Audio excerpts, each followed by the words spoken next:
Olá, seja bem-vindo ao Garbin Talks. Eu sou o Gabriel e hoje eu tenho o prazer de receber aqui Tomás Baesso, médico, nutrólogo, especialista, meu amigo. Seja muito bem-vindo. Muitíssimo obrigado pelo convite. Vamos bater esse papo aí hoje. Pô, que maravilha. Pô, é um prazer imenso ter alguém aí do seu gabarito, né, para poder contar um pouquinho da tua história, né? A gente sabe que essa é uma área que ela muda muito, ela evolui muito, é um tema super popular hoje em dia, né? Então, pô, vai ser muito legal conversar um pouquinho sobre isso. Mas vamos do início? Vamos lá, por favor. Vamos lá. Conta para quem não te conhece ainda. Quem que é o Tomás? Tomás é um cara muito família do interior de Minas Gerais, de Miraí, uma cidadezinha de 15 mil habitantes. Que legal. Meus pais moram na roça, num sítio até hoje. Esse é o Tomás. E aí, por conta de uma cidade extremamente pequena, tive que rodar, daí dos 14 anos, sair para poder estudar, fazer ensino médio, etc., aquela história toda. Faculdade, aí o período militar, residências, pós-graduações, e aí agora, há 2 anos e pouquinho, morando em São Paulo mesmo, né? Nossa, que legal, meu. É uma mudança de paradigma gigantesca, assim, né? Miraí fica perto de onde? Perde nada, mas a cidade maior lá é Juiz de Fora, dá umas 2 horas. Ah, Juiz de Fora. Dá umas 2 horas de Juiz de Fora. Caraca, que legal. E essa conexão com o sítio é uma coisa muito importante, né?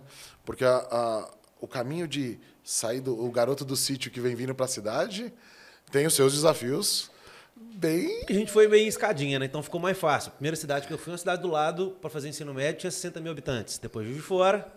Qual que é o nome dessa cidade? Cataguases. Cataguaras? Cataguases. Ah, Cataguases. Cataguases, isso. Aí de Cataguases, Juiz de Fora, depois Rio, depois interior do Rio para faculdade, depois Espírito Santo pela Marinha, depois Rio pela Marinha, agora São Paulo.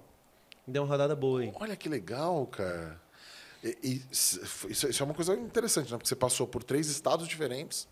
Justo. E áreas muito diferentes também, né? Porque eu imagino que sair de Miraí para Juiz de Fora já foi um caminho razoável ali, né? Gabriel, eu era moleque, então assim, minha cidade não tem ônibus circular.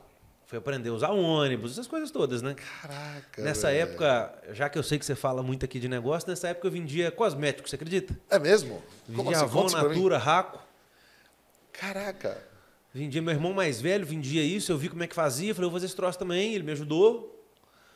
E aí comecei a fazer isso para ganhar um dinheirinho, para poder sair final de semana. Meu pai mandava um dinheirinho por semana contadinho, e não dava para sair. Agora, não faltava nada de comida, não faltava absolutamente nada de estudo. Então eu estava no melhor colégio da cidade, ele se virava, dava o jeito dele, ele e minha mãe, só que não dava para sair, eu queria sair. Moleque, queria sair. Aquela época de roubar a identidade para poder ir para as festinhas, eu queria fazer aquilo. Não. Ir na matinê, né? Foi isso Exatamente. E aí, queria ganhar dinheiro, cara. E foi isso, honestamente. Comecei a fazer umas festinhas, churrasquinho, festinha open bar, tal, para ganhar dinheiro. Olha e aí só, fui me virando, cara. Isso na época de Juiz de Fora.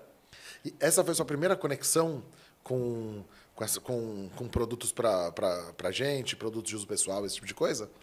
Foi. Antes disso, moleque, eu tinha entregado jornal, vendia revista, entregava legal, leite. Cara. Aí sofri um acidente de bicicleta. Aí eu falo que meu pai e minha mãe quebraram minha primeira empresa, um laticínio. Que não era nada disso. Eu ia na roça, pegava leite, vendia. Eu via que a minha avó era doceira. E aí ela comprava leite em garrafa de coca para fazer doce. Então eu acordava de manhã, tinha lá 10 garrafas de coca de 2 litros cheias, que quem vendia para ela deixava lá. Aí eu olhei, gente, mas o laticínio paga muito menos, na rua se paga muito mais. Eu comecei a ir na roça pegar leite e entregar na rua. E ficar com essa diferença, esse spreadzinho aí. Quantos anos você tinha nessa época? 13, 12, alguma coisa assim. Cara, isso é uma coisa que eu ouço de muita gente que a gente começa a conversar. Esse espírito de vendedor, né? Essa coisa de ter um negócio, de buscar a oportunidade, muita gente tem desde pequeno, né, cara? Eu tive isso aí também no passado. Eu vendia... Eu lembro que a professora colocava uma estrelinha em quem ia bem na escola, né? E aí eu tinha lá no meu quarto, tinha umas estrelinhas no teto, né? Que eram aquelas estrelinhas que brilhavam quando você apaga a luz, sabe? Eu fui lá um belo dia, peguei uns Tupperware, desgrudei todas, que eu conseguia, colei em cima, e para quem não ganhava a estrelinha, eu vendia a minha por R$1, né? Mas você vê, é isso, desde criança você busca a oportunidade. Tô falando que é certo fazer isso não, tá, gente? Mas, enfim, quando a gente tem, sei lá, 9, 10, 11, 12, 13 anos, a gente nem sabe o que é certo direito, mas você vê que essa coisa de buscar uma oportunidade de vender ela tá desde pequeno, né, cara? Que legal E isso. pra mim, assim, de verdade, eu não sabia nem o que fazer com dinheiro, não. Eu morava em cidade muito pequena, não tinha Sim. quase nada pra você comprar. Eu jogava um fliperama que era 75 centavos, o troco de R$ 1 era uma paçoca, Bons tempos, e era né? isso aí. Então, assim, eu nem sabia pra que dinheiro, não. Eu lembro que eu fui escondendo dinheiro dentro de um dinossauro que eu tinha, quando deu R$ 1.000, salário mínimo na época era R$ 200. Caraca. Eu cheguei pro meu pai e falei, pai, tô com esse dinheiro aqui, o que eu faço? Aí meu pai foi num Banco do Brasil, que era perto lá de casa, abriu uma poupança pra mim na época. Pra legal. ele, que eu podia, eu tinha senha, eu tinha o cartão e tal, mas não lembro se era conta conjunta, o que era. Ele deu o jeito lá, abriu, e aí eu botei esse dinheiro lá. Eu tenho essa poupança até hoje. Que legal, Essa eu nunca mexi, cara. esses R$ 1.000 estão lá até hoje. São 2.000 e pouquinho hoje. Que legal, Tá lá até hoje. meu. Olha E por só. lá ficou. Cara, e você vê também a clareza, né? A importância do seu pai ver isso, né? Cara, foi o seu esforço que fez isso aqui. Eu vou abrir um negócio pra você, é seu. Ele me e deu vai o tá lá. livro Cara, Pai Rico, Pai Pobre. Ele falou, vou no Olha. banco com você, começa a ler esse livro aí que nós vamos lá. Aí eu li aquele livro. Na época entendi pouco, era muito moleque, entendi muito pouco. E aí foi isso, aí gostei daquilo. E aí eu queria, não usava pra nada aquele dinheiro, eu não sei nem pra que eu queria dinheiro. E aí fui fazendo as coisas. Na época do leite eu caí de bicicleta uma vez, quebrei um dente, rachei o queixo e tal. Aí me proibiram, não podia mais fazer aquilo. Tá. Aí eu comecei a entregar jornal. Caraca, Aí entregava jornal, aí chegava lá na sua casa para entregar seu jornal. A banca me pagava uma merrequinha qualquer, seu Galdino, falecido. Eu chegava, eu adorava aquilo. Aí chegava na sua casa, vamos supor que você me recebia. Aí eu tentava te vender uma placar, uma revista que na minha cabeça era mais masculina. Se fosse uma mulher que estava vendendo uma casa de jardim, alguma coisa assim, ele me prestava umas revistas em consignado. Aí se eu conseguisse vender alguma coisa, ele me dava um dinheirinho a mais. Que legal. E era isso, me virava. E gostava desse negócio, mas não tinha o que fazer com dinheiro, Gabriel. Não tinha o que fazer. Eu imagino. Fazia porque gostava, era brincadeira. Era brincadeira. Aí meu irmão tinha um bloco de carnaval na época, comecei a trabalhar no bloco. Na verdade, olhando hoje, eu acho que eu era tão tímido, que estar em uma função, você meio que está num personagem, né? Aí eu consegui interagir. Eu acho que você tem um propósito ali, né? Então você tem, eu pelo menos eu sentia muito isso também quando era moleque, era que eu queria falar com alguém, mas eu não, mas o que eu vou falar? Quando você tem um propósito, você sabe o que você vai falar. Então você vai e fala. Né? E a gente, homem, a gente é muito definido pela utilidade que a gente tem e pelo que a gente faz. Já parou Isso para é verdade, pensar? com certeza. Quando você me perguntou aqui quem é o Tomás, eu pensei 10 vezes em todos os lados profissionais possíveis. E aí fui falar de raiz e família e tal, mas meu raciocínio imediato foi o que eu faço da vida, não quem eu sou. Sim. Então a gente, homem, se define muito por isso, né? A gente tem, eu acho que virou uma, acho que na sociedade atual a gente fala muito sobre o que a gente faz, né? E acho que não é eu não digo que é uma coisa ruim, né? Mas eu acho que virou uma coisa tradicional, né? Porque a gente sabe que na família, amigos e tudo mais, a gente é muito mais do que só a vida profissional. Justo. Só que a gente acostumou a falar isso, né? Então, poxa, é muito interessante ver que a parte profissional ela está sempre conectada com a família, né? Ou com o início da coisa, né? E isso ajuda muito a formar o perfil do empreendedor e do executivo que vai chegar lá na frente com uma base sólida, com confiança no que está fazendo, né? Para poder encarar novos desafios, né? Você começa a vencer o primeiro desafio, que é do leite, o segundo, que é o do jornal, o terceiro, que é da placar. Você vai vendo que os desafios eles podem ir ficando mais difíceis, mas no passado aqueles também eram difíceis. Acredito que a primeira vez que você for vender... Talvez para as armas que eu tinha, né? Exato. Né? E eu valorizo muito a base da história, né? Porque eu acredito muito que o profissional e que o executivo ele é uma consequência de tudo que ele da própria história dele, né? Então, você pega... você lembra o nome do dono da banca. Você lembra o livro que seu pai te entregou lá. Essas pequenas ações que foram pontuais ali, né, de pessoas te apoiando no seu desenvolvimento, vão te dando o alicerce da coisa. Né? Para que você chega numa mulher e fala, vou para uma faculdade de medicina, não tenho medo disso não. Eu vou aprender o que é isso, que eu vou conseguir. Eu sou capaz disso. Né? Vai criando isso. Eu acredito muito nisso, pelo menos. Né? Você falando de base, eu lembro muito do meu avô. Meu avô era um sapateiro. Caraca. casado com uma doceira. Também era de Miraí? Também de Miraí. Que legal. Na realidade, ele tem pais italianos, e eles ficavam perto de Miraí, ali em Santana de Cataguases, que era um sítiozinho. Legal. E aí, meu avô foi descobrir o que era chinelo, ele não sabia o que era calçado, aos 14 anos de idade. Foi a primeira vez que ele viu um calçado. Sério? É. Não tinha luz, é outra história. Meu avô faleceu uns anos atrás, aos 99, 98. Então, assim, é outro mundo, né? Outro mundo. Então, ele virou sapateiro, aprendeu uma profissão, abriu uma oficinazinha em Miraí, aí conheceu minha avó por lá e aí foi tudo isso aí. Então, assim, eu vi muito ele...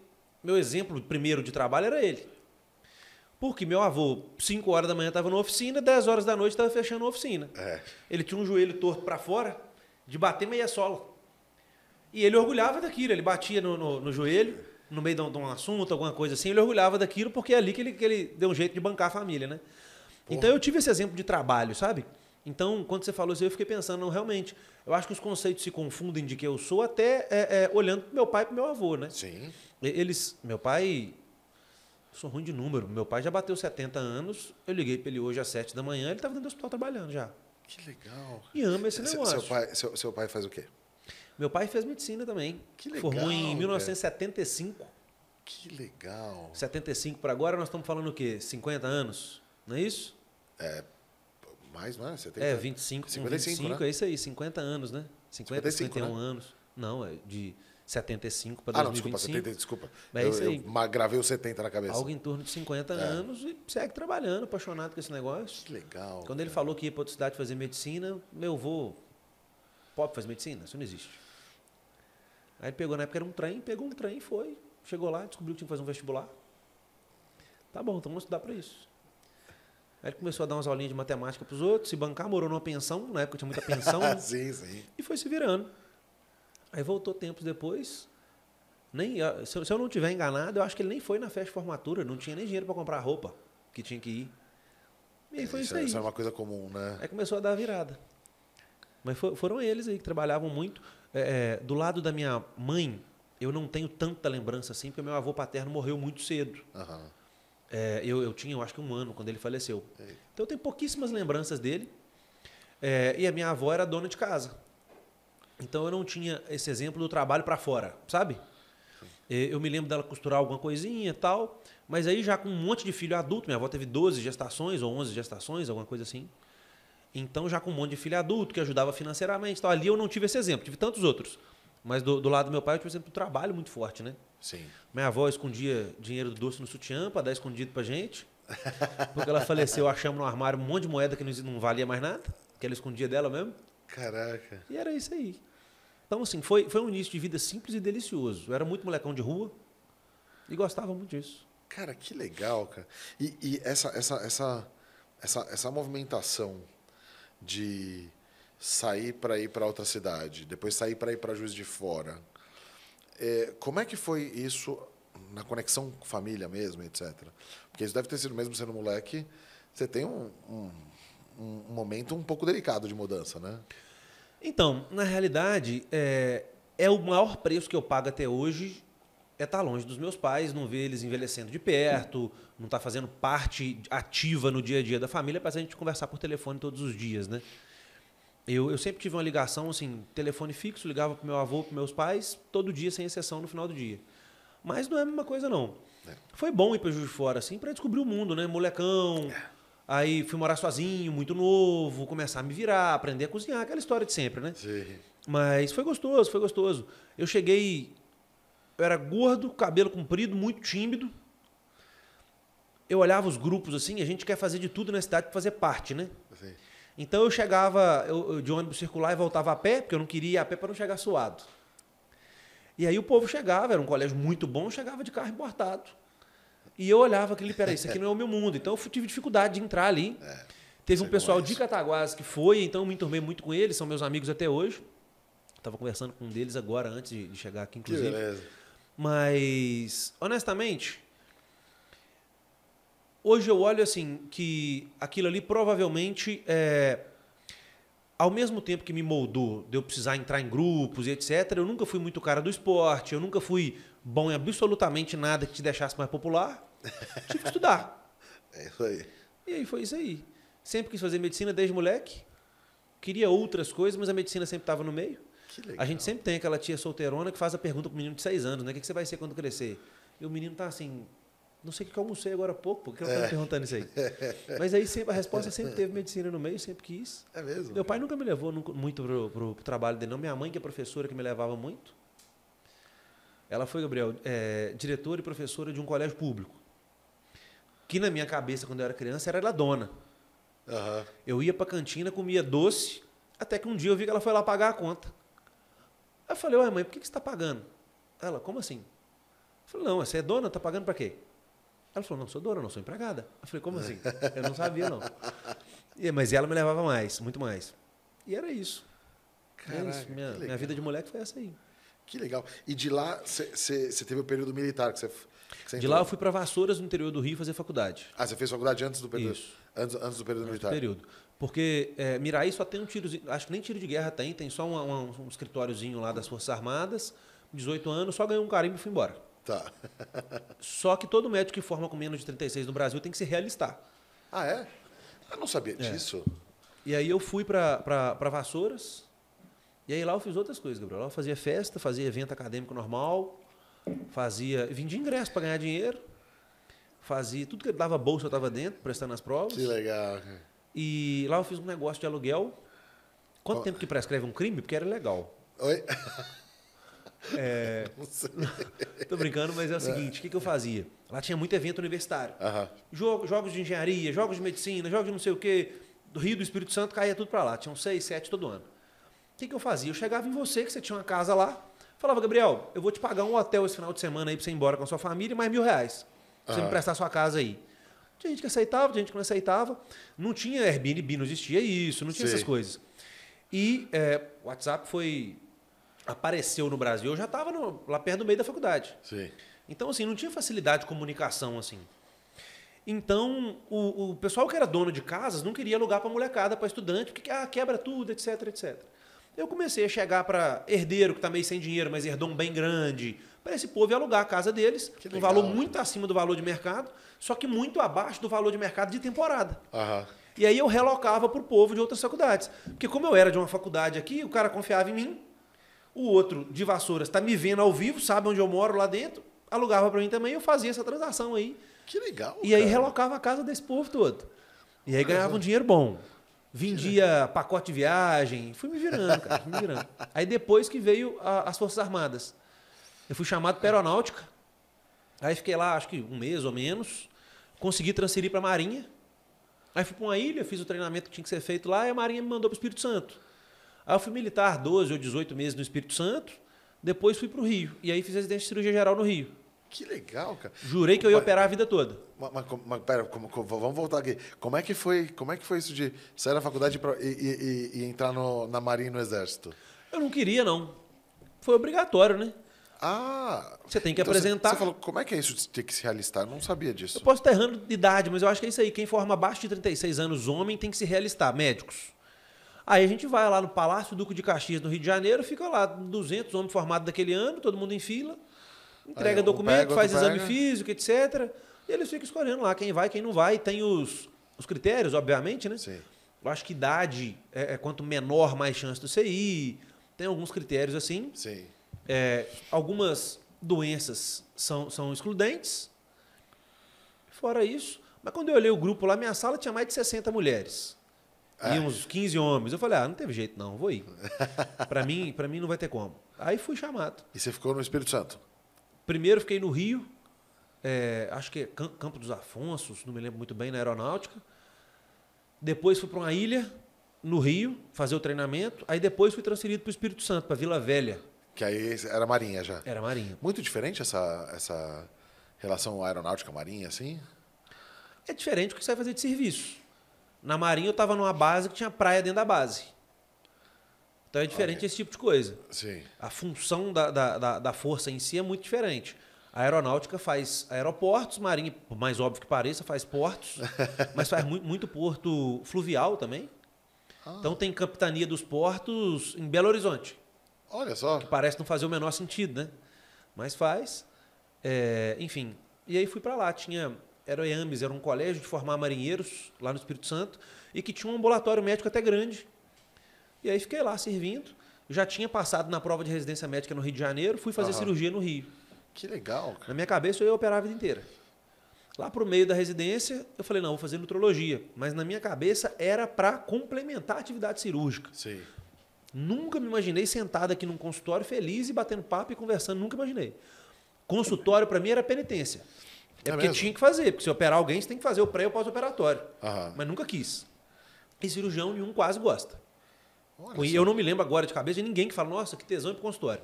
Era, inclusive, quando a gente ia dividir entre nós o serviço, quem pegava o ambulatório era um serviço ruim de pegar. Ninguém queria ambulatório, o povo queria operar. Olha só. E aí fiz nutrologia e comecei a gostar desse negócio. Comecei a Caraca. gostar muito, depois fiz pós-endócrino e foi isso. Que Tem legal. uma ginecologista, amiga minha, Thaís Tavares, lá de Macaé, que me puxou. Ela falou, cara, vem cá. Ela me pagou um curso no Rio uma vez, eu fui.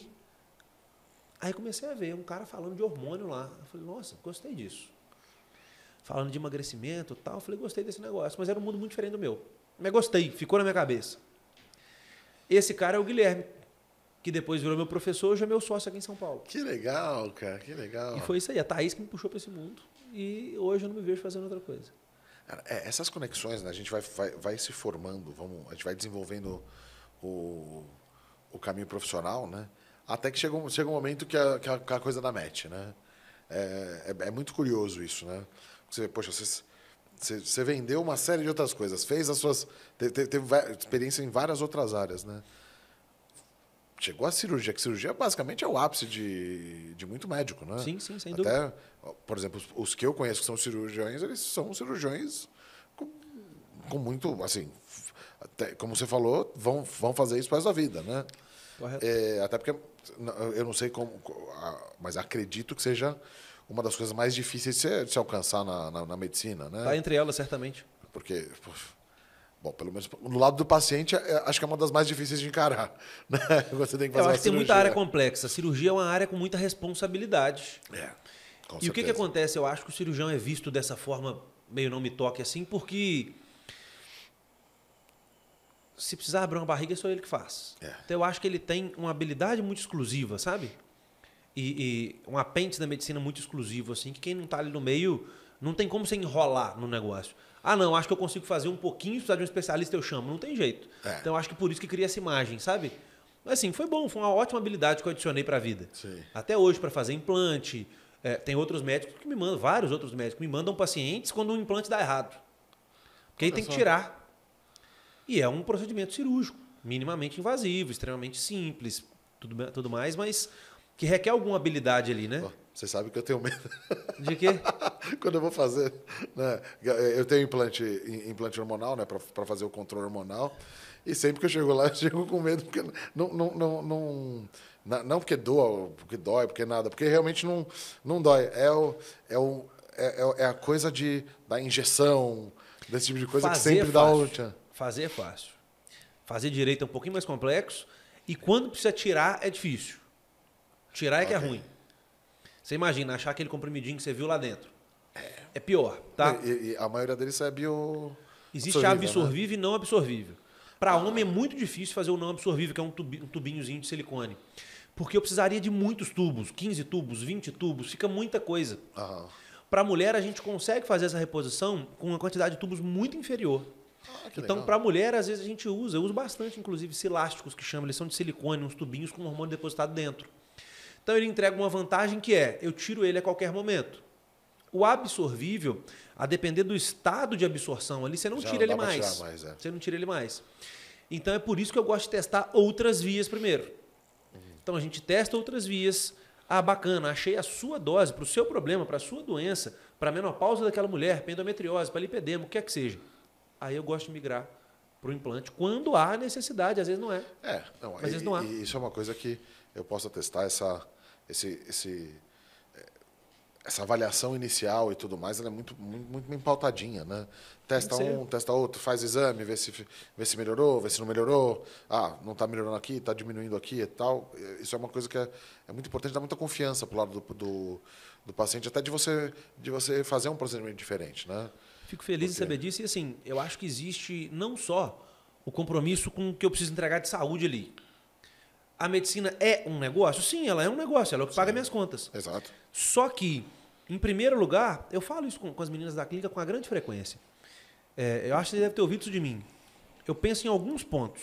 Qualquer serviço, qualquer produto, qualquer terapia, qualquer tecnologia que você vai botar lá dentro, a primeira pergunta que a gente responde, antes de olhar a viabilidade financeira, qualquer coisa, primeira pergunta, isso traz um benefício real para o meu paciente? Sim. Então eu posso começar a pensar no resto. Aí eu vou começar a pensar em viabilidade, eu vou começar a pensar em, obviamente, legislação, nem tudo pode ser feito em qualquer lugar. Eu vou começar a pensar em diversos outros pontos. Se a primeira resposta, se a primeira pergunta, que é isso não traz um benefício, ou o benefício que traz já tem no mercado, por que eu tenho que ter aqui? Não faz sentido. Sim. Não faz sentido. Total. Então, assim, eu acho que tem esse ponto de diferente. Por exemplo, que mal eu faço se você veio comprar um copo, eu te ofereci uma grande promoção, você não precisava de 2, eu te vendi 2. Nenhum. Mas se você não precisa do segundo implante, eu não posso te vender ele. Isso é um erro gravíssimo, gravíssimo, gravíssimo. E, infelizmente, principalmente o pessoal mais novo, tem errado um pouco nisso, sabe? Sim. Tem errado um pouco nisso. A gente tinha muito medo de mercantilizar a medicina, né? E, na realidade, não é a medicina que se mercantiliza. São cabeças fracas de pessoas ruins que utilizam uma habilidade que têm para inverter a ordem dessas perguntas. Eu concordo. Não é o que faz sentido para o meu paciente em primeiro lugar, não. É o que é rentável em segundo lugar. Se fizer sentido, maravilhoso. Sim. Isso é um grande problema que a gente vê, mas no ponto de vista do consumidor, né, no caso de ver do paciente, eu te digo que, bom, pelo menos é muito difícil você ter confiança num lugar. Então, acredito que você deve ouvir muitas histórias das pessoas que ficam pingando de clínica em clínica.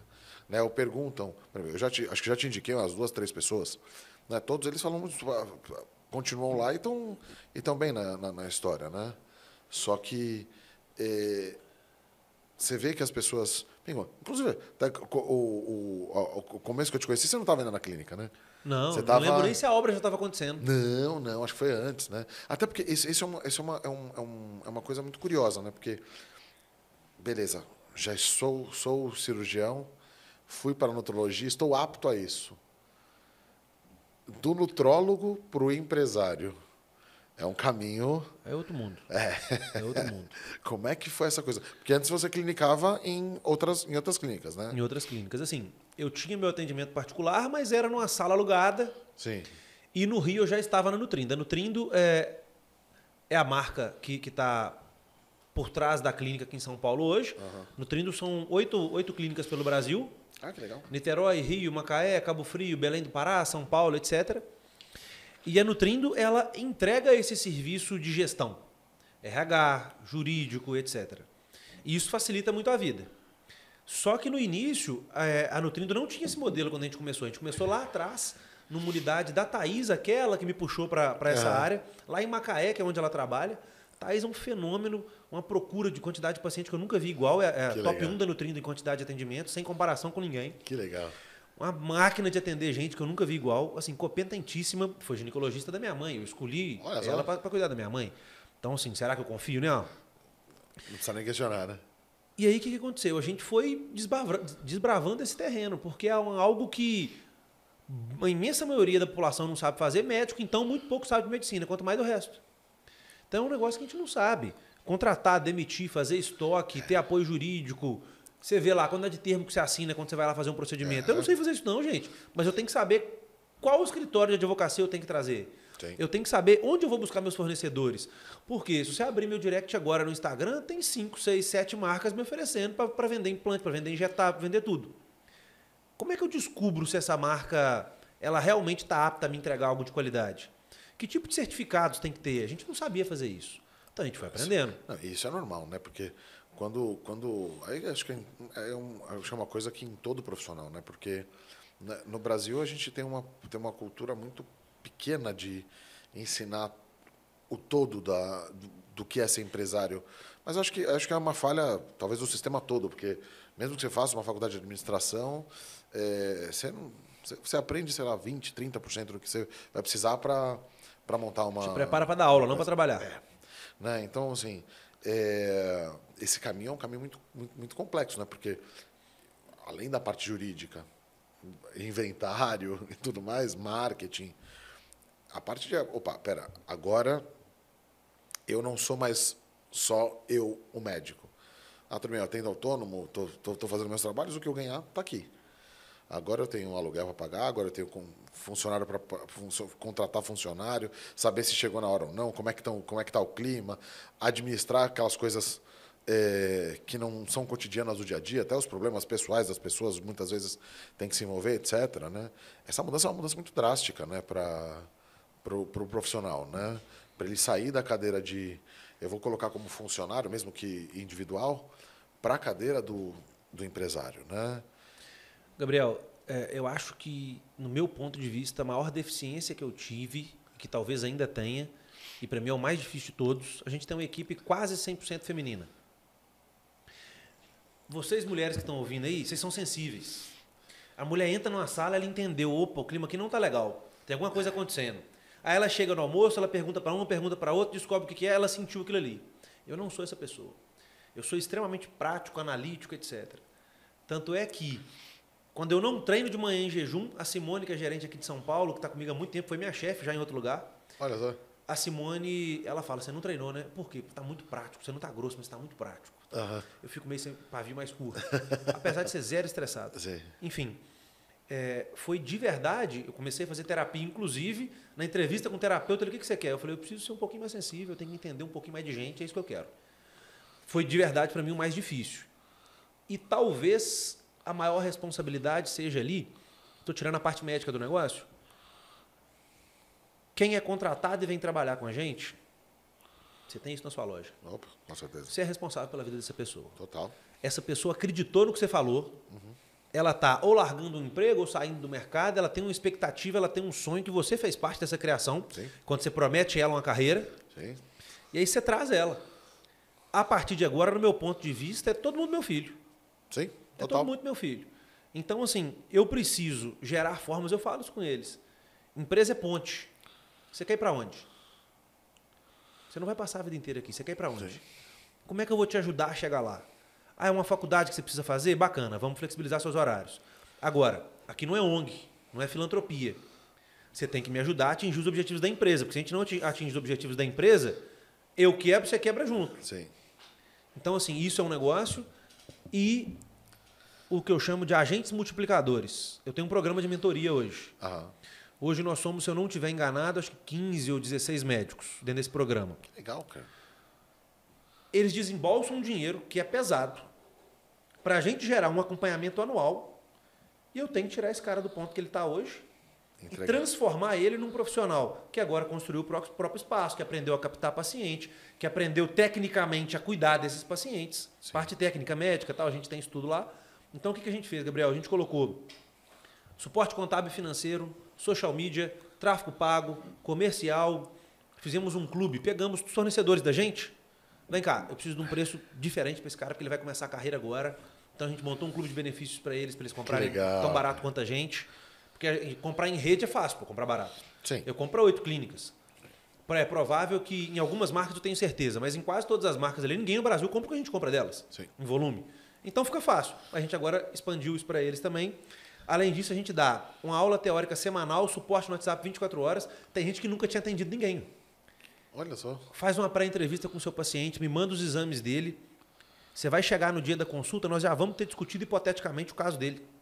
Quando terminar a consulta, você não entrega a prescrição, não.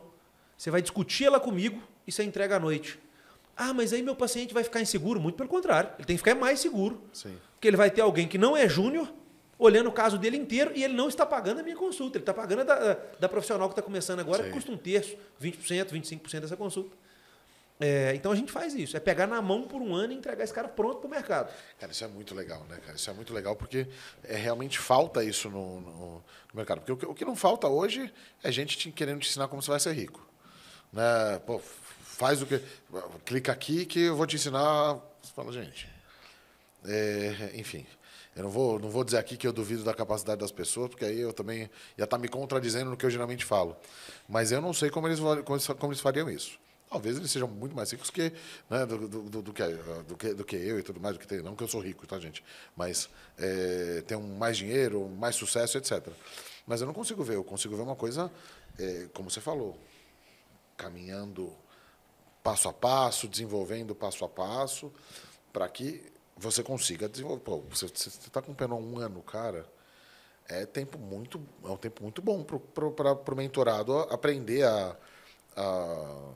o seu jeito de fazer e conseguir andar com as próprias pernas depois, né? Tem 2 ROI para você analisar aí. Tem o ROI financeiro, normal, tradicional. Eu preciso gerar ROI para ele, ou seja, ele tem que ganhar muito mais dinheiro do que ele está investindo nessa mentoria. Sim. Mas, além disso, tem um ROI que eles me respondem, que é o seguinte, ele não é financeiro. Como é que era você em termos de confiança para fazer um atendimento ano passado? A gente tem mentorado que me liga, quero renovar. Fala, não, pô, você não precisa renovar, não. Vai seguir sua vida, você não precisa. Como assim renovar? Então, por que ele quer pagar de novo? Ele tem muito pouco da parte empresarial do negócio para aprender. Sim. Mas ele quer ter o suporte técnico agora mais um ano. Isso é bacana demais, sabe? Isso é bacana demais. E a gente sabe, né? A medicina acaba sendo uma profissão, às vezes, muito solitária. Porque eu tenho que tomar aquela decisão sozinho. Sim. Eu não vou, peguei os dados aqui na sua consulta, deixa eu ir para casa agora, eu tenho uma reunião agora, eu vou discutir com 10 pessoas o seu caso e amanhã eu te trato. Isso não existe. Você consulta comigo, você termina a sua consulta, está lá o PDF no seu WhatsApp do que a gente discutiu ali, qual vai ser a conduta. Então acaba sendo muito sozinho nesse ponto. Então eu entendo que esse suporte para ele seja muito, muito legal. Que é o seguinte, eu vou pegar esse caso aqui agora, eu vou mandar ali no grupo. Vamos discutir com outros especialistas e aí eu vou tomar minha conduta. Eu entendo isso. Mas o que eu estava falando é que eu me sinto responsável pela carreira deles, pelos pacientes que eles vão atender. Mas né?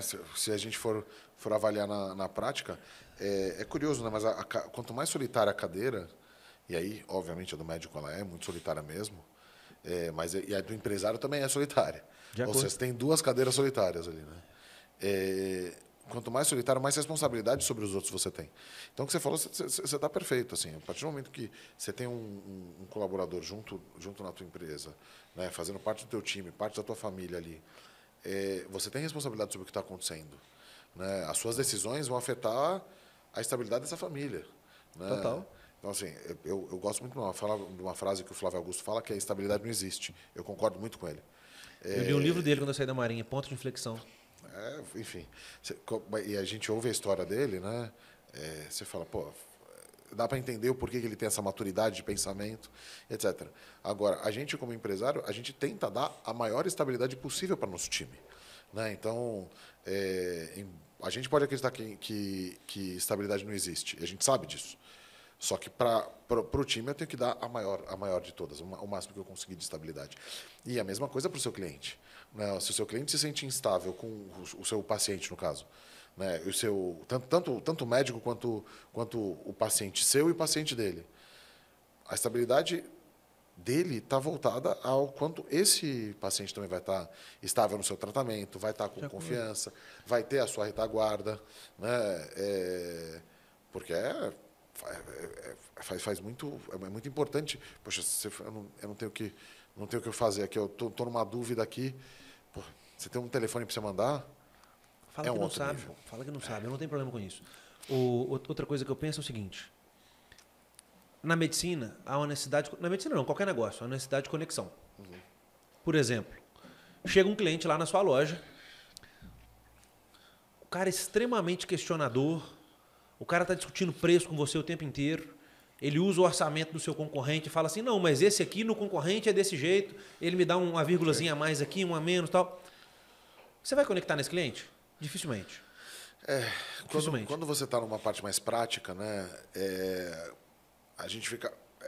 depende muito, né, porque a prática assim, a conexão que a gente precisa fazer com o cliente, ela não está voltada a elementos muito objetivos, tipo preço, tipo produto, etc. Ela está muito mais voltada à solução, né? À casa dele, o que ele gosta de cozinhar, como ele gosta de ver, o que ele gosta de design, né? Como foi feito o projeto dele. E aí sim colocar os produtos com os seus preços adequados para a necessidade dele. Se a gente está numa situação inversa, né? Isso acontece de vez em quando, óbvio, né? A gente tenta fazer o máximo de conexão possível. Mas vira e mexe vai chegar um cliente com esse perfil. Fala, gente, Tomara que ele não vire seu cliente. E tá tudo bem, problema nenhum. Basicamente. Por exemplo, você falando disso aí. Eu virei seu cliente lá na clínica. Eu não sei quanto custou. Sim. Ah, tá sobrando dinheiro? Não, mas você tinha a solução que eu precisava. Você me tratou como eu queria ser tratado. Enfim. Isso foi uma história muito boa. Isso eu gostei bastante. Eu achei que você nunca ia descobrir, honestamente. Eu nunca te falei que eu ia comprar lá. Por quê? Porque eu achei que você ia achar que eu tô pedindo alguma coisa. Falei, se eu avisar, ele vai achar que eu tô querendo desconto, que eu tô querendo uma condição melhor, tal. O que você tinha já me atenderia. Sim. Então, assim, eu não vou falar nada, não. Aí fiquei quieto. Aí na próxima consulta você chegou e falou, você comprou o que comigo? Mas o que eu ia falar sobre essa questão de conexão, eu falo isso muito, por exemplo, a gente tem nutrindo, às vezes, profissionais com a mesma especialidade. E eu bato o pé e falo, eles não concorrem comigo, nem eu com eles. Por quê? Você conhece outros médicos da clínica aqui de São Paulo que têm a mesma especialidade que eu. Se você tivesse conectado com eles, você estava com eles, não estava comigo. Sim. Então isso é Total. conexão. Meu primeiro mês de atendimento, eu tive um paciente. No segundo eu tive 0, no terceiro eu tive 1, foi o retorno do primeiro. Isso lá no Rio, quando eu comecei a atender particular. O que acontece aí? No início, não sabia captar. Normal. Não sabia captar.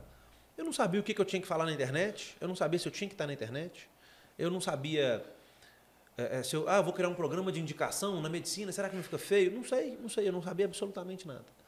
E as coisas foram acontecendo muito de verdade por conexão e resultado. Uhum. Mas mais do que isso, conexão. Você falou agora há pouco sobre confiança.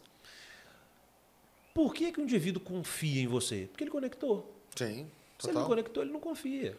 Ele não confia. Eu tenho absoluta certeza. Você senta na minha frente lá, se você quiser saber o que eu estou fazendo, escrevendo para você ali, é de curioso. E isso é muito bom. Isso é muito bom. Isso é mesmo. O contrário é verdade. Quando eu vou fazer uma reforma lá na clínica, eu não quero saber, gente. Eu vou falar, é lá que compra e acabou. Mas por quê? Porque conectou. Quanto mais conexão, menos chance de a gente querer decepcionar alguém. Isso é uma verdade. Isso é uma verdade. E também a gente tem a questão da mais segurança de que vai dar tudo certo, né? De acordo. Porque você também tem um lado. Porque, por exemplo, quando eu conheci você, eu não me recordo, se não me engano, você estava substituindo alguém, acho que era uma outra doutora que tinha ficado grávida, uma coisa assim. Eu não lembro qual era a história. Né? E ela estava atendendo bem, mas foi a primeira, eu tinha feito uma consulta só com ela. E aí, no retorno, ela tinha saído, acho que para ter neném ou para casar, não me lembro agora. E eu acho que era para casar. Agora, enfim. E ela não ia poder atender, né? E aí, pô, a gente começou a conversar, Você fala, pô, realmente dá uma segurança, você tem mais sintonia com a coisa. Porque no início, essa é uma área que ela assusta, né? A gente ouve os mitos de... Quer dizer, hoje eu posso falar que eu vi muito mito no passado. Eu não sabia o que era mito, o que era verdade sobre hormônio. Né? Você vê... Até porque eu não sei por que é tão... Como é que eu posso usar a palavra para falar isso?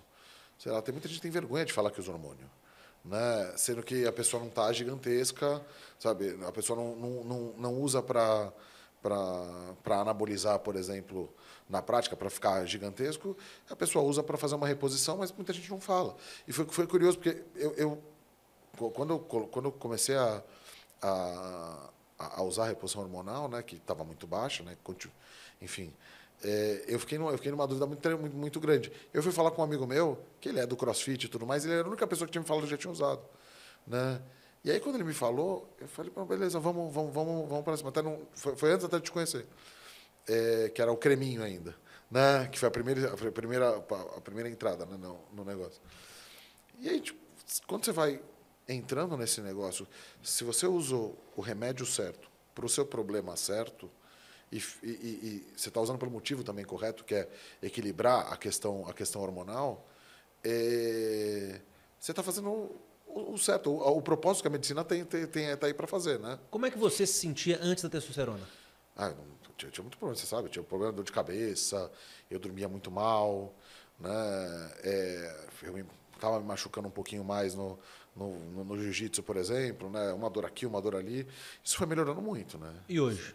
Hoje, né, esses problemas praticamente sanaram, né? Eu tinha dor de cabeça todo dia quando eu acordava. Então, é o que você falou. O que está em falta, se eu não consigo produzir, a gente tem que repor. O que acontece é que a gente descobriu no meio do caminho que sobredoses, às vezes, tem um efeito estético positivo.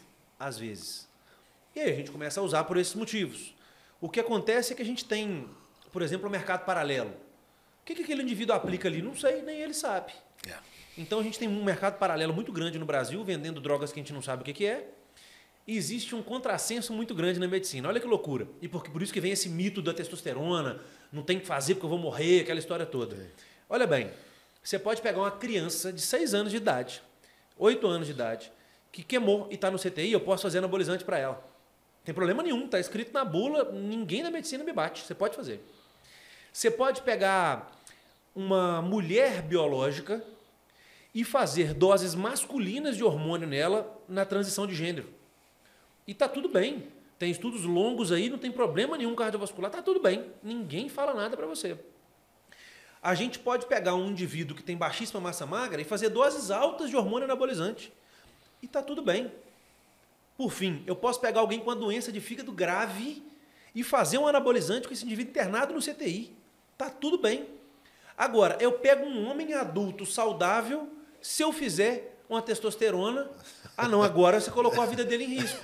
Tem um negócio errado aí, não tem? Tem. Ou nós estamos interpretando errado os dados que nós temos, propositalmente ou não quero entrar muito nesse tema, ou a gente está sendo absurdamente ignorante. Sim.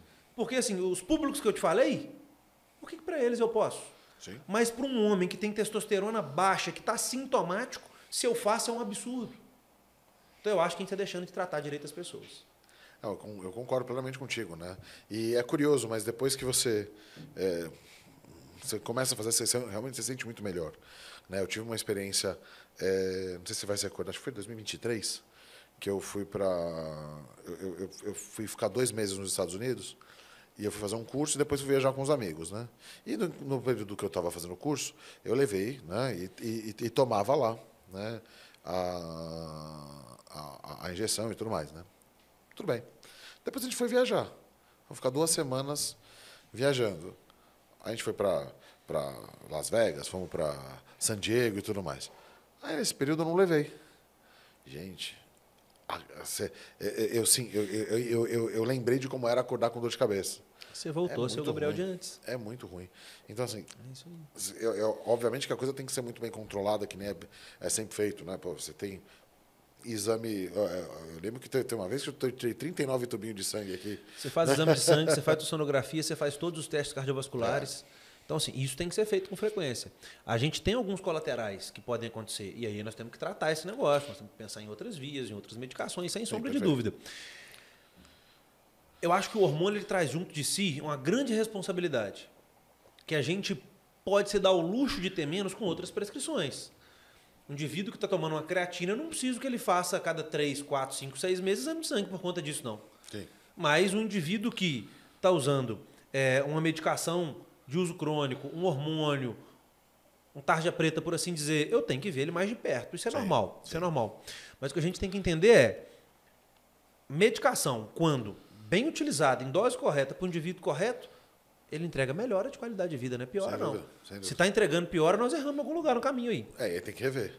Né? E já aconteceu. Né? Até estava te comentando sobre o remédio que eu tomei lá para a hérnia, né? Que era um remédio que me tirava o sono, aí acabava com o meu dia. Né? E aí, obviamente, o médico responsável, assim que ele tomou, falou, não, tem que mudar isso aí. Você já vê a seriedade do médico também. Assim que ele viu o problema, falou, não, pera, tem que mudar isso aí, porque não adianta você tomar esse remédio para diminuir dor e você não consegue dormir. Né? E aí continua sentindo, talvez menos dor, mas você continua sentindo a dor enquanto você está acordado. Né? Então, são situações que são muito importantes mesmo de ter. E me diz uma coisa. Na montagem da Nutrindo, qual que foi o seu maior desafio? Dinheiro. Dinheiro. Dinheiro. Eu não tinha dinheiro, fui pegando empréstimo de todo mundo. Eu quebrei um restaurante aqui em São Paulo, se te contar essa parte. Você não contou. Quebrei um restaurante aqui em São Paulo. Eu tinha um restaurante de 3 andares na Faria Lima. Eita! Morava no Rio. Primeiro empreendimento. Custo fixo altíssimo. Fiz tudo errado. Quebrei. E aí... Mas aonde que ficava esse restaurante? Na Faria Lima. Na Faria Lima, mas em que altura? 4199. Era mais perto aqui da Rebouças, não? Não. É. Tá. 4199 o número ali. E aí tive esse restaurante ali com mais 2 sócios. Tivemos problema com sócio, diversas outras coisas, mas ainda assim quebramos porque não fomos capazes de vender o suficiente, ponto. Tá. Eu boto isso sempre no meu boné aqui, porque senão eu não cresço nunca. Se a gente não se responsabiliza, a gente não evolui nunca. Exatamente. Ah, teve um monte de porém? Teve um monte de porém. Estourou uma pandemia. E daí? Teve gente que na pandemia aumentou de tamanho. Por que eu diminuí? Por que eu quebrei?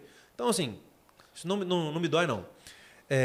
Então, eu saí daí sem grana, sem crédito, e fui abrir no Trindo. Aí, quando eu fui abrir no Trindo, um monte de gente confiava em mim, eu ligava e falava, preciso de dinheiro. Irmão, amigo, amiga, gente que formou comigo. Teve gente que me emprestou 30, teve gente que me emprestou 500, 1000, e fui juntando dinheiro e fui fazendo. Que legal. Finalzinho do Trindo, quase inaugurando. Caiu um pedaço do teto, eu não tinha dinheiro mais. Aí eu tenho compulsão alimentar. Essa foi a última de vários dias seguidos assim que eu tive. De comer 12 pedaços de pizza salgada, mais 4 de doce, todos os dias no jantar. Meu Deus. Eu terminei em novembro de 23, eu olhei o iFood, eu tinha feito 18 pedidos morando sozinho. Nossa. Tudo igual, de pizza. Só repetia o pedido. Nem pensava, eu não reparava. Aí quando terminou, eu lembro de olhar no espelho assim e falei, gente, engordei, né? Mas esse mês eu errei um pouquinho em pizza. Aí eu fui olhar o iFood, 18 em 30 dias. Então, um pouquinho mais do que dia sim, dia não, eu estava fazendo isso. Então, de verdade, grana, porque foi o grande gargalo ali. Mas depois disso, 100% é gente. 100% é gente. Porque assim, sem a grana eu não faria a obra. Beleza, não existiria aquilo ali. Passar desse desafio, gente. Não é que lidar com gente é muito difícil, mas tem uma complexidade muito grande e você tem que juntar pessoas de expectativas completamente diferentes, de sonhos diferentes, médicos para a equipe, nutricionistas para a equipe. A gente passa de 10 profissionais de saúde ali na clínica, posso até arriscar que a gente passe de 15. Mais a equipe fixa do local, recepcionistas, concierge, gerente, as enfermeiras, aquela história toda. Mais os indiretos, né? Mais os indiretos. Escritório de advocacia, o pessoal que faz BPO financeiro pra gente. Então, assim, é bastante gente ali. E que queira ou não, você tem que se relacionar, mas mais do que isso. Você já está há muitos anos nisso, eu não. Todo mundo está olhando para sua cara e assim, qual vai ser o próximo passo que você dá, que você vai dar, porque a partir do seu próximo passo é que eles vão se mexer. E aí? Então, assim, é complexo. Lidar com gente é complexo. Não, e você ainda está... Você ainda tem a operação junto, né? Porque você também clinica ali, né? Uhum. Então você junta 2 funções ali que são complexas. Acredito que em algumas vezes elas devem se misturar. Né? Várias vezes. Isso é uma coisa que aos poucos é sempre bom você conseguir ou ter realmente um gerente muito bem treinado, que já consiga andar muito bem pelas próprias pernas, né? Que é o caminho, né? Isso exige um tempinho para que a coisa rode. Ou ter médicos para clinicarem e você diminuir um pouco a coisa, equilibrando. Sabe? Ali acaba que eu sou, entre aspas, como se fosse um funcionário da própria empresa. Sim. Porque eu estou na função de um médico como tantos outros que a gente tem lá. Sim. Então, por um lado é muito bom, porque eu estou vendo a ponta como é que está funcionando, eu estou tendo contato com os pacientes, tendo contato com todo mundo. Por outro lado, tem essa mistura que você falou, realmente. Mas acho que isso faz parte da jornada de todo empresário, viu, Tomás? Porque, assim, no início, não tem como empresário... Assim, acho que uma das maiores críticas que eu faço é quando você vê os gurus da internet te ensinando a fazer coisa errada. Saia do operacional quase me infarta. Assim, tudo bem. Eu até entendo quando você pega um cara de alto escalão, né, um cara que eventualmente é conselheiro, é um CEO e tudo mais, falar uma coisa assim, né? Agora, quando você fala de uma empresa de 2, 3 anos, se ela não explodiu e ficou gigantesca, você não sai da operação, né? Você faz parte da operação até porque muitas vezes você está aprendendo a fazer a operação, né? Mas eu vou fazer uma provocação aqui. Até o cara que está lá com 10 mil colaboradores, no meu ponto de vista, se eu saio de algo, eu não tenho nem notícia dele. Ele não tem como sair do operacional e continuar gigante. Ele pode não estar com o umbigo no balcão mais. Bacana, dá para entender. Esse cara às vezes tem 300 unidades. No Brasil, como é que ele vai estar com o umbigo no balcão? Não tem jeito. Tem pessoal, por exemplo, de franquias aí, Semenzata, etc. Sim. Esses caras abrem mais loja do que existem dias no ano. Esse cara não consegue ir em todas as inaugurações dele, quanto mais está com o umbigo no balcão. Mas se ele tira o olho do operacional, ele quebra, porque faz ele crescer o operacional. Eu entendo que assim, o sair da operacional é sair da execução operacional e não da Tô monitoria. Tô de acordo. Porque a decisão operacional, muitas vezes, ela vai passar pelo conselho, ela vai passar pelo CEO, ela vai passar pelo gestor. Aí não tem como. Só pode sair de algo quem já esteve, né? Tem muita gente que quer chegar, nunca fez aquele tipo de negócio. Vou colocar dinheiro, vou abrir o super negócio do momento, não vou estar na ponta, não. Faz sim. Vai lá. Tem uma frase que eu lembro, que eu nunca vou esquecer, que o Bill Gates falou para minha geração. Né? Quando eu tinha 20 anos, eu lembro que eu vi essa frase dele. Eu não lembro, enfim, deve ter algum vídeo aí mostrando, mas eu lembro que eu li a frase na época. Não tinha YouTube, né, para você assistir, mas deve existir esse vídeo. Ele chegou e falou: você quer... Começou a ouvir os alunos da classe, o que você quer fazer e tudo mais, o que você quer ser quando crescer, o que você quer desenvolver profissionalmente, etc. Tá bom. Todos eles queriam mudar o mundo, né? Queriam entregar a coisa. Ele falou: começa arrumando o seu quarto. A primeira coisa que você tem que aprender, arruma seu quarto. Tem um livro de um aí depois você vai fazer. Arrume Sua Cama. Tá aí. Super pequenininho. E ele nada mais é do que... Comece com a primeira vitória do dia. Lá no meio militar, quando eu estava nessa Ilha da Marinha que eu te falei, a gente estava num quarto com 90 camas, triliches. Três. Só homem. E aí, a cama tinha que estar impecável, impecável, impecável. E aí, às vezes eu ficava indignado com aquilo. Eu falava: pô, eu vou sair daqui, vou pro sol quente, vou ficar marchando, fazer treinamento de tiro, o povo gritando na minha cara, eu não quero estar aqui. E eu tenho que arrumar a cama. Eu ficava indignado com aquilo. E a farda tem que estar impecável. Aí tinha dia, no final do dia, eu chegava no alojamento de novo, eu pensava assim: caramba, as duas únicas coisas que eu fiz direito hoje foi arrumar a cama e me vestir. Porque todo o resto eu fiz mal, fui xingado, fiz alguma coisa errada. Então, assim, as únicas vitórias do dia foram aquelas ali. Ainda bem que eu tive elas, né? Tem essa sensação, assim, mas a segunda é o próprio funcionamento mental mesmo. Você começar o dia com uma atividade que é nada dopaminérgica, você para de querer fazer só o que você gosta de fazer. Olha. Você passa a fazer o que você precisa fazer. Eu não conheço uma pessoa que ama arrumar cama. Esse é o tesão da minha vida. Eu não conheço essa pessoa. Se ela existir, gostaria muito de conhecer. Eu odeio. Mas eu arrumo todo dia. Eu odeio tomar banho gelado. Mas eu não ligo o chuveiro no primeiro banho da manhã, mesmo agora que chegando o inverno. É mesmo? O segundo banho do dia ou banho da noite, talvez eu até ligue. O primeiro eu não ligo. Você gosta? Nem um pouco. Mas nem um pouco. Odeio. Antes de treinar, eu tomo um banho 100% gelado. Esteja lá a temperatura. Para dar uma acordada. Eu gosto daquilo? Não.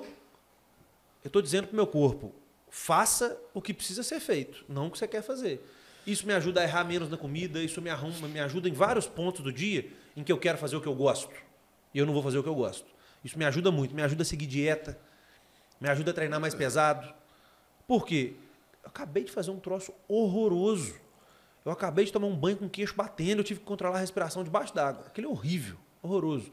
Então, eu acho que são atividades não dopaminérgicas que você vai fazendo, sem contar a história que você falou de dar uma acordada, que você já libera uma onda de adrenalina ali, né? Você fica ofegante, você controla a respiração e tal. Eu fico 10 minutos naquele banho? Claro que não. Eu fico 1 minuto e meio, 2 ali, rápido, e saio. Mas aquilo muda o jogo para mim. Olha, isso é uma coisa que é muito curiosa, né? Eu gostei muito dessa frase. Né? Ou seja, eu fiz o que eu tenho que fazer. Porque, e eu vou ser muito sincero, eu tenho os mesmos problemas. Eu sou muito produtivo depois de uma fase do dia. Né? Por exemplo, de manhã eu tenho uma produtividade X, depois do almoço minha produtividade vai lá para sobe muito. Né? Eu tinha muita dificuldade, por exemplo, de acordar e treinar. Né? De acordar e fazer alguma coisa. À noite eu vou com toda a energia. Você está né? indo de encontro ao que é o cérebro masculino. Ah, é? Por exemplo, estatisticamente, eu li um estudo uma vez sobre algum estado americano, sobre as penas pelo mesmo crime de acordo com a hora do julgamento. E os homens davam penas muito mais severas no final do dia. Por quê? Ele não está pensando direito mais. Olha só. O que eu comecei a reparar do meu comportamento? Não coloca reunião para eu tomar uma grande decisão à noite. Porque eu fico muito permissivo. Eu fico permissivo para comida. Você fura, você come mais errado no jantar ou no café? No jantar, com certeza. A gente está mais permissivo, o cérebro está mais cansado. Então, você está mais produtivo por quê? Porque você teve pouco tempo do dia com foco real. Então, talvez você esteja no auge do seu foco real. Concordo 100%, isso acontece mesmo. Mas aquilo é antinatural. O natural do homem é produzir de manhã cedo. Olha. O natural nosso. Mulher é outra história. O natural nosso é produzir de manhã cedo. Assim, por que eu acordo 4h pouca da manhã? Não tem nenhum paciente me mandando mensagem. Não tem mensagem no telefone, não tem nada para resolver, não tem nada para tirar meu foco. Não tem barulho, não tem nada. Eu tomo meu banho gelado, eu estudo 1 hora e vou embora treinar. É o que eu faço todo dia de manhã. Antes eu falava assim, não, quando eu chegar da clínica eu estudo. Não estuda. Não estuda. A vontade de ficar rolando o dedo no Instagram, é de ver uma piada, de ver um stand-up quando você está jantando, é qualquer coisa, menos isso. Então eu não coloco decisões importantes no final do dia e eu não coloco coisas difíceis de fazer. Eu não vou sair da clínica e treinar pesado. Fisicamente eu posso estar muito bem alimentado. Mentalmente, se você trabalhou de verdade 8, 10 horas, seu cérebro ele não quer agora, deixa eu focar ao máximo para esse cara ficar concentrado para sentir dor. É mais difícil, né? É mais difícil. Só que começar a rodar essa roda é muito ruim. É igual começar a empurrar um carro. Quebrar a inércia é mais difícil. É muito mais difícil. Pois que a roda está girando, você vai. E assim, outra coisa. Por que a gente dorme tarde? A gente dorme tarde porque você não acorda cedo. Por quê? Isso eu descobri na Marinha. A gente dorme tarde porque tem vários estímulos noturnos, tem muito programa legal à noite, programa de rua, programa de TV, telefone. Sim. Agora, em qualquer momento, você coloca o que você quiser. Você está na cobertinha, gostosinho. Ali é a hora que você quer descansar a cabeça, você quer ver um programinho, um negócio qualquer. Agora, coloca alguém entrando com a trombeta no seu quarto 5 horas da manhã, se você não acorda às 5 da manhã. Você pode dormir das 4, você vai acordar. É verdade. Só que aí às 9 da noite você está cansado. Só que aí você tem que adaptar a sua agenda inteira. Primeiro dia horroroso, primeira semana é péssima, a produtividade vai lá embaixo, você vai achar que eu estou ficando doido. Aí as coisas começam a acontecer. Hoje, final de semana, se eu acordar tarde, acabou minha semana, porque eu vou dormir mais tarde. Você começa a entrar nesse ciclo reverso de novo. É ruim. Eu tenho uma dificuldade muito grande para sair desse ciclo, sabia? Faz uma semana na marra e me conta. Não, é que eu acostumei eu montei por exemplo, meus treinos eles começam às 9 da noite.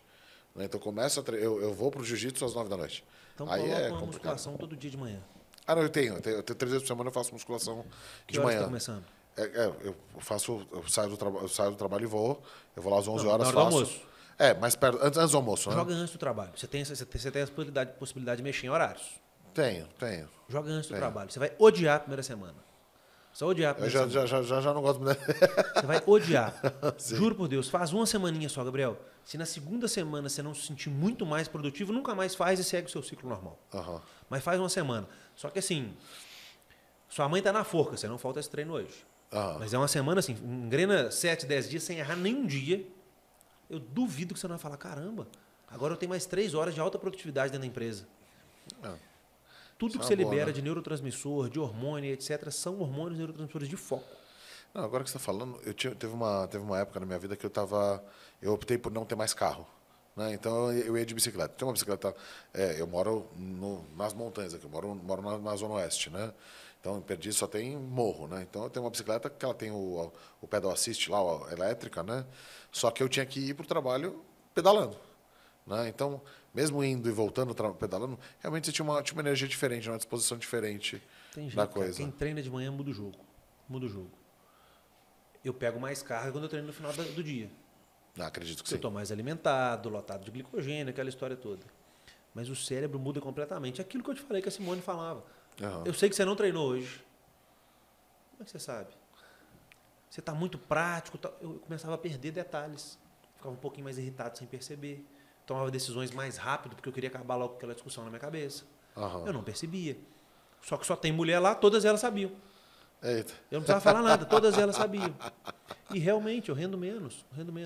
Você é um cara muito bom de gravação, você é ator, aquela história toda.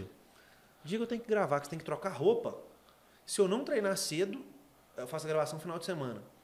Odeio correr. Se eu não fizer uma corridinha que seja de 5 km antes, eu vou trocar 2, 3 roupas, eu falo assim, grava tudo com a mesma roupa. Aí depois eu fico indignado, porque eu tenho todos os vídeos, parece tudo a mesma coisa. Uhum. Por quê? Estava sem paciência, não treinei, não estava focado, eu erro mais, eu gasto mais tempo por vídeo gravado. Não tem jeito, cara. Isso vai mudar o jogo. Isso vai mudar seu jogo, tenho certeza. Isso é uma coisa que é muito complexa, né? Porque tem dia que realmente você acorda, nossa, parece que nada está funcionando, né? A gente já teve muitos dias de eu chegar e falar, hoje não era dia de gravar, sabe? Não que tivesse um motivo específico, mas algo estava errado que eu não... Eu errava muito, etc. E tem dia que você acaba, ao invés de você vai gravar 4 horas, você grava em 1h30, você já terminou tudo, você está inventando, tá pensando em que você vai gravar mais para aproveitar o tempo, sabe? Vou te recomendar 2 livros. O Arrume Sua Cama, eu esqueci o nome do almirante, que é o autor. É um livrinho muito pequenininho, é livro de 2 sentadas. E o do David Goggins, que é outro militar da Marinha dos Estados Unidos, ele é SEAL. Cara, vivo ainda esse. O cara é um fenômeno. O cara saiu de 140 quilos. Caraca. E trabalhava de dedetizador de madrugada. Extremamente feliz. Mulher larga ele no casamento. Ele com 140 quilos, 140 e poucos quilos. Ele veio no escritório da Marinha, época, eu não lembro se era a Guerra do Afeganistão, que época que era, eles estavam convocando gente. Ele passa no escritório e fala, eu quero alistar. Aí o cara olha pra ele e fala, campeão, então, daqui a 60 dias você tem que estar pesando 90. Acho que não dá pra você. Aí ele fala, tá, põe meu nome aí que eu volto em 60 dias. Aí ele pede demissão, ele começa a nadar no rio da cidade, começa a correr na rua, e entra para qualquer academia e começa a puxar ferro, sem saber nada. Eita. Começa a fazer 3 treinos por dia. E não sabia nada de dieta, não tinha método, tinha nutri, não tinha nada. Passa a fazer 1 refeição de folha por dia. Ele chega lá em 60 dias dentro do peso e se candidata. E vai. E vai para virar tropa especial. Caraca. Então é esse cara. Esse cara, quando ele vira fuzileiro naval das tropas especiais, ele vira pro comandante dele e fala assim, eu quero virar tropa especial do exército também. Aí o cara, que isso, cara? Outra força, outra tropa especial, não sei o quê. Ele vai e vira ranger também. Olha só. Aí ele volta pra Marinha, ele chega pro chefe dele e fala assim, agora eu quero fazer paraquedismo lá na aeronáutica. Ele vira tropa especial das 3 forças. Olha só. Quando ele não tem mais idade de operar no exterior, operar é ir pra guerra. Sim. No exterior, ele volta e aí ele começa a fazer provas de corrida, de ultramaratona, 300 quilômetros de prova, esse tipo de coisa correndo. Meu Deus. Ele completa, se eu não estiver enganado, todas as ultramaratonas do planeta. Triatleta, vira tudo. O cara pedalava 40 km, corria 40 km antes do quartel, todo dia. Nossa. Ia lá fazer o treinamento de fuzileiro. Caraca. Esse cara, que saiu de 140 quilos, que era negro, morava do lado de uma base da Ku Klux Klan, o pai batia nele, no irmão e na esposa. Então, assim, o cara sai desse ambiente, que a gente não consegue imaginar de como é que deve ter sido, uma super obesidade, trabalho noturno e pobre, e vira esse cara que está aí. Olha só, cara. Eu terminei de ler esse livro, eu comecei o banho frio por isso. Eu falei, eu nunca mais tomo banho quente. Aí foi isso. Aí falei, vou começar a correr. Foi por conta desse livro. Que legal, cara. Odeio corrida. Acho que é Nada Pode Me Ferir ou Nada Pode Me Parar, David Goggins. Olha, a gente vamos colocar aqui embaixo. 2 livros, recomendo muito. Para mim, leitura obrigatória para ativar a masculinidade do homem. Olha só. Obrigatória, fenomenal. Qualquer desculpa que você tiver na vida, você vai falar, não é possível. O cara saiu muito atrás da gente, está muito na frente, como que pode? Isso a gente vê muito acontecer, né? Tem gente que tem uma capacidade, obviamente, né? Quando você olha para o esporte, até você tem uma visualização um pouco melhor aqui, né? Você pega aqueles jogadores, por exemplo, que você fala, cara, o talento desse cara, ele tinha 30% de talento e o cara chega no ápice com esforço, com dedicação, com... Esse cara, grande, obeso, como é que esse cara conseguiu tudo? É. E ele, na realidade, tem um trecho do livro que eu acho legal demais. Esse você vai gostar muito, tenho certeza. Ele pega um espelho da casa dele e desenha o espelho da verdade. Para ele se olhar gordo todo dia e se xingar. Olha só. Ele, vou parar de passar a mão na minha cabeça. Aí ele começa a escrever no espelho todos os fracassos do dia. Então ele acorda e ele encara aquele cara que está ali, pelado, e o que ele errou no dia anterior. E ele se virava. A terapia de choque, é uma terapia Funcionou individual pra de ele. choque total, né? O que eu comecei a entender? Eu estava sendo muito bonzinho comigo mesmo. Eu comecei a correr por conta disso. Isso eu escuto do meu terapeuta de vez em quando. Eu estava sendo muito bonzinho. Sem perceber, Gabriel, a gente tende a terceirizar nossas culpas. Eu sei. Não estou falando que não existem problemas na vida, emergências na vida e momentos que você vai quebrar sua rotina. Tá tudo bem com isso. Isso é ser gente, é ser humano. Sim. Problema nenhum com isso. Nenhum. Mas a gente tende a... Eu tive um problema aqui nesse copo, eu cortei esse dedo. Mas amanhã eu vou treinar a perna. Não posso não. Cortei o dedo hoje. Pô, como assim? Como não pode? Então a gente tende a... Qualquer coisa que deu errado na vida, eu boto a culpa inteira aqui, aí eu tenho agora 3 meses para me dar paz mental, porque a culpa não é minha. Então, assim, eu sei que as coisas funcionam de forma diferente no cérebro masculino e no cérebro feminino.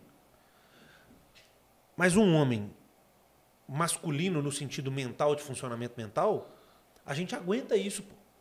A gente é que foi deixando a vida muito doce. Sim. Muito elevador, muita escada rolante, muita falta de esporro, muita falta de apanhar em casa.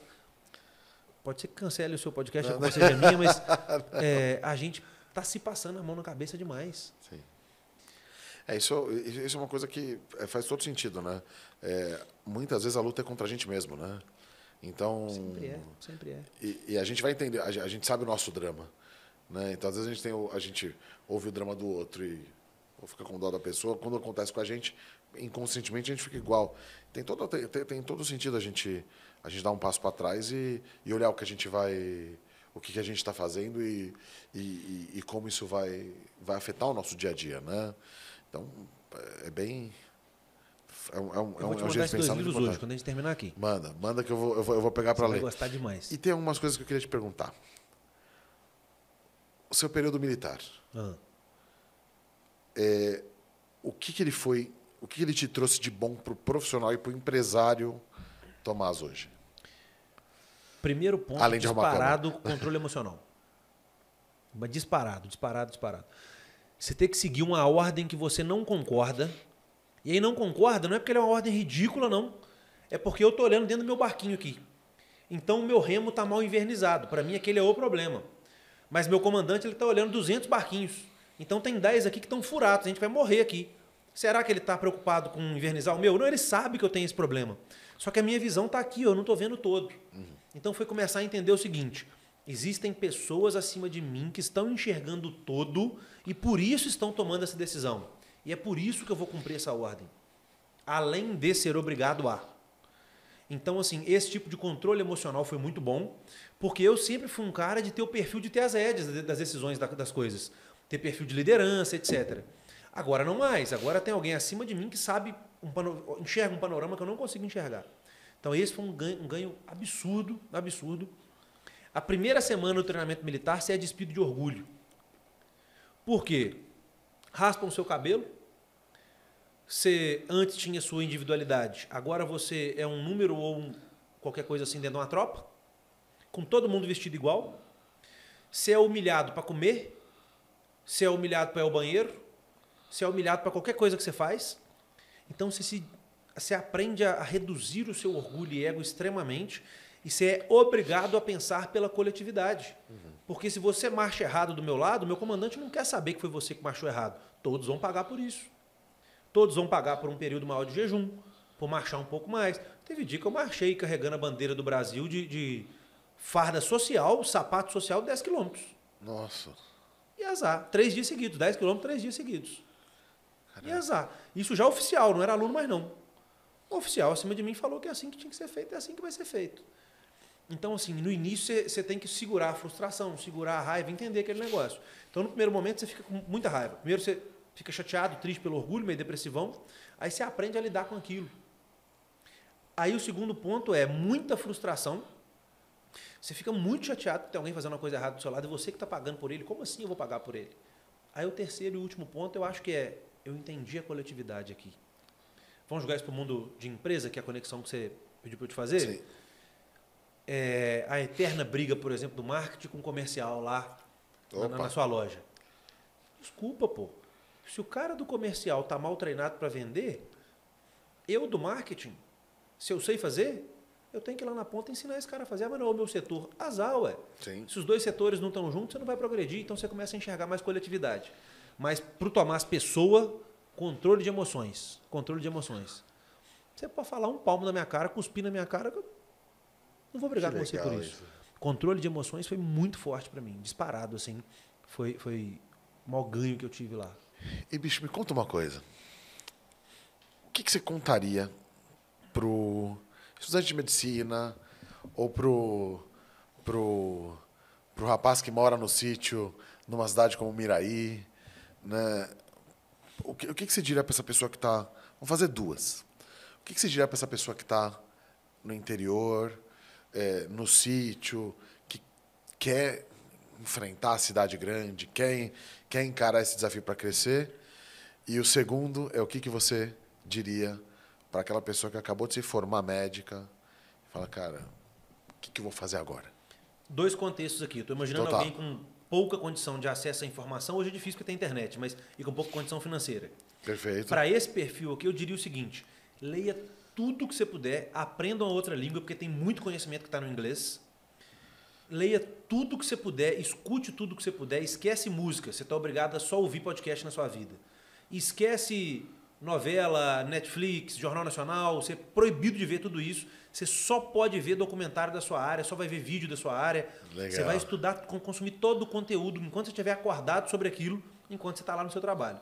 Ida e volta de trabalho, almoço, qualquer lugar, você tem que mergulhar nisso e é isso que você vai viver da sua vida.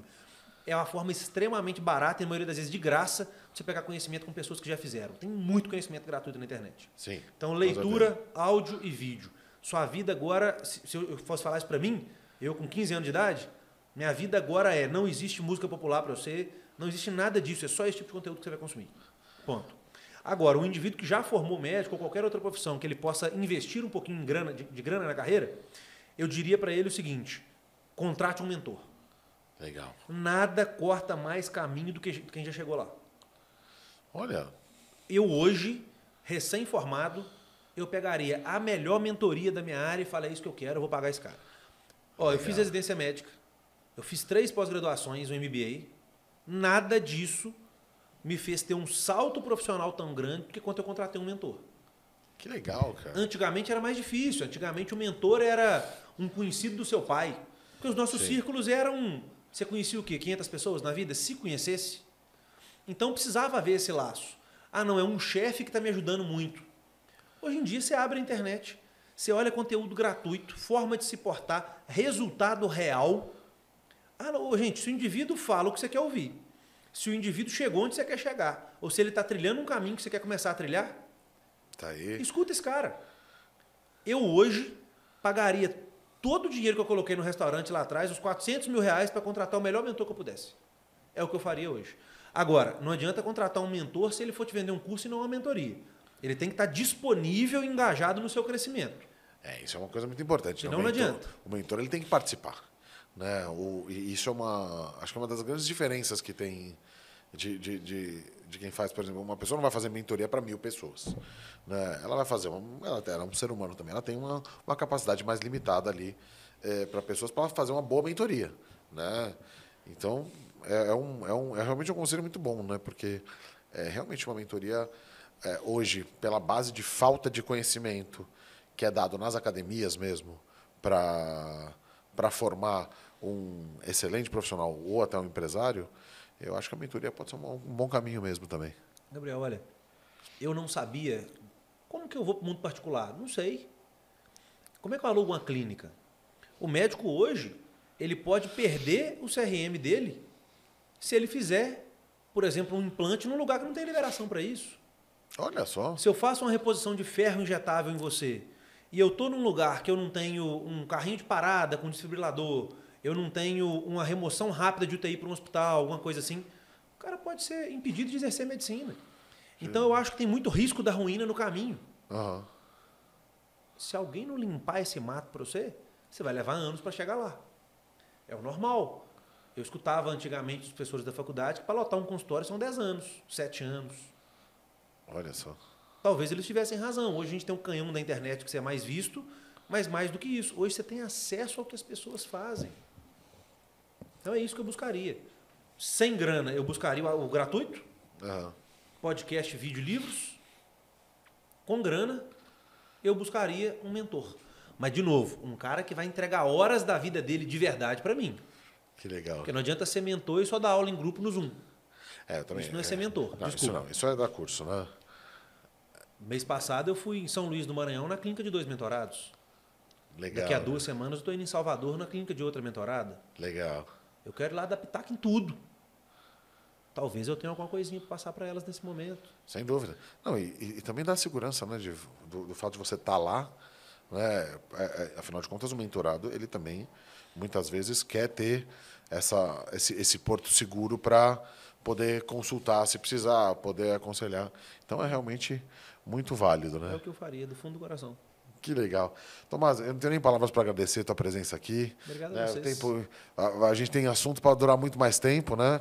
Mas a gente sempre vai se adaptando nas agendas. Sei que sua agenda aí está bem apertada também. Fechou. Vamos combinar com certeza. E, de novo, obrigado e parabéns por todo esse caminho, né, de como o garoto do sítio de Miraí foi para a cidade grande, se formou, foi para o Exército, fez todo o processo do Exército, que não é fácil, nem um pouco, acredito, né? Não dizer o que eu sempre ouço. Começou a exercer medicina, empreendeu. Cara, isso é muito bonito, porque realmente mostra que, óbvio que de onde você vem, você carrega sempre toda a base, né, de família, de tudo mais. Mas não vai depender de onde você nasceu ou de qual a sua capacidade para querer mostrar onde você vai chegar. Então isso é muito bom de ouvir, de poder compartilhar essa história aí com o pessoal. E passa seu Instagram pro pessoal aí também.